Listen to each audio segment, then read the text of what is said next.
Now, why is it that we're taught that failure is bad and the only thing we should strive for is perfection?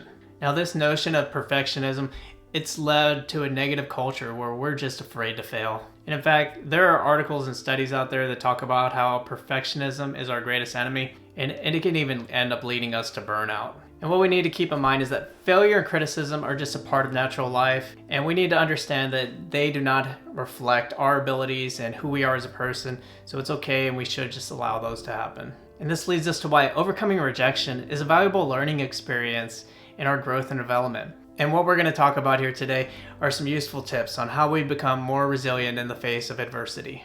Now, the main point to be able to take away here today is we need to be able to learn to take a punch. First and foremost, don't take things personal and know that any criticism is not a reflection of who you are. But instead, if we use these opportunities of just engaging and accepting with this criticism, we can shift our mindset and implement certain strategies that are going to help us basically build those muscles so we do become more resilient over time. Now, I know I've mentioned that I come from an architecture background, but there's another piece of experience that I'll say that allowed me to be able to develop my own thickened shell. And what that was is when I was young, I worked in a door-to-door, or better yet, a person-to-person position where I had to go out and sell random items to the public. And the intent of this position, and what I'll say I took away from it, it was about people skills, being able to learn communication and to be short to the point and be succinct. And what we had to do in terms of deliverables, if I wanted to be able to make a paycheck to be able to feed myself and pay my bills, I had to sell about $300 worth of items. What this meant, I need to actually go out there and see about 300 people throughout the day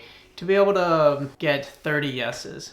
And what this turns out, if you do the reverse math on that, is I knowingly went out and received 270 no's of people just shooting me down. But there's only a certain amount of time in a day, and if I had to do this daily, what it did teach me is that you go in, go out, and you realize that those no's, it's not something to take personal. Often, I would have fun stories out of that. And even if somebody did say no initially, I would go in a little bit deeper and find out why. And by doing that, then I sometimes often may even break down the barrier that was stopping and creating the no to begin with. And what's, just to kind of digress here for a moment, what's even more interesting is many places had up signs that said no solicitations.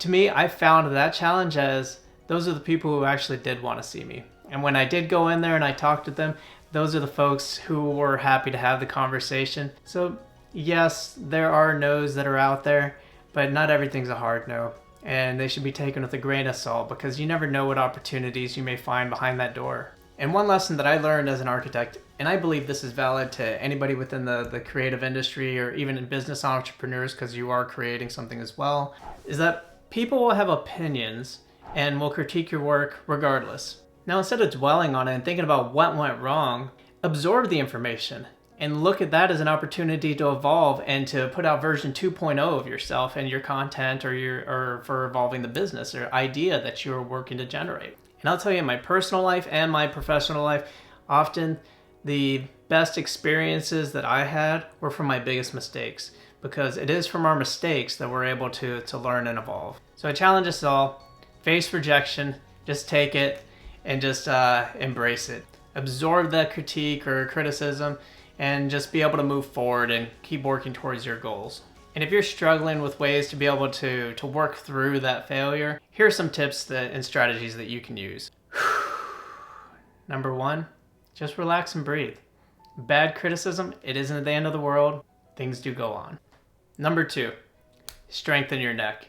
Through repetition, you're going to get stronger. And just rejection is just going to start to not affect you the way how it once had. It's like building an emotional callus. Number three, roll with the punches and just keep going.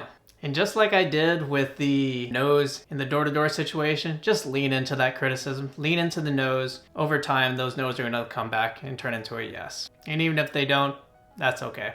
4, protect those vulnerable areas. If it is too sensitive to actually put that out there, don't even bother. And number 5, keep your balance. In the end, what are we all doing this for? I'm sure, if maybe not for you, but for me, I'm doing this for friends, family, and my own peace of mind. You gotta always put everything in the context of that. So look for what is your balance and then ask yourself, am I doing the correct things to actually achieve that? And if you're dealing with critiques and negative comments in the virtual world, we have these strategies that you can use to implement for any of those haters or trolls. Try using the block button or turning off any notifications if you don't want to be seeing that stuff coming at you in your personal time. And if you have those nasty comments that are out there, it's the same in your house. If you make a horrible mess, you're not just going to leave it there. So just delete them. Get rid of them. You don't no longer need them. And if all else fails, if you do have a forum to where people are able to leave comments and you do worry about the impact and are just receiving too many negative thoughts, you can just disable the option altogether. Don't even leave them an avenue to actually give you a surplus of bad comments. So just keep it out of your life. It's up to you to choose that balance and to allow what comes in and doesn't. And this reminds me of what a comic book writer, Brian Michael Bendis, had talked about. It's this notion about it's not important for us to think about what everybody cares or thinks about us. It's more about what the right people in our lives do. Anyway, I hope you all enjoyed today's discussion. Thanks for coming in. If you do want to hear some more conversations with me, check out what's in the latest queue. And until next time, stay safe, stay resilient, and take that punch. Cheers.